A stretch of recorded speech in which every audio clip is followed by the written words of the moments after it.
right?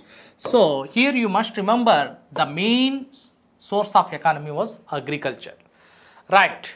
Agriculture was the chief occupation of Harappans. ప్రధాన ఆర్థిక వ్యవస్థ వ్యవసాయం. ముఖ్యంగా వీరు వ్యవసాయంలో పండించిన ఆహార పంటలు ఏంటి అంటే వీట్, బార్లీ అండ్ మస్టర్డ్, గోధుమ, బార్లీ, నువ్వులు మరియు ఆవాల్ని ఎక్కువగా పండించారు. అదే విధంగా రాగి మరియు హార్స్ గ్రామ్ కూడా ఎక్కువగా పండించబడ్డారు. రాగులు మరియు ఉలవలు కూడా తక్కువగా పండించబడ్డాయి.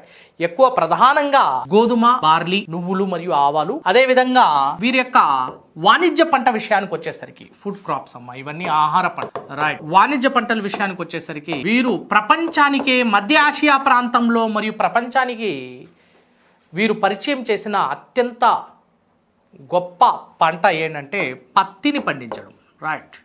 So cotton was cultivated in a large scale and they were the first to introduce cotton in the world. ప్రపంచంలోనే పత్తిని పండించిన ఘనత సింధు ప్రజలకు దక్కుతుంది.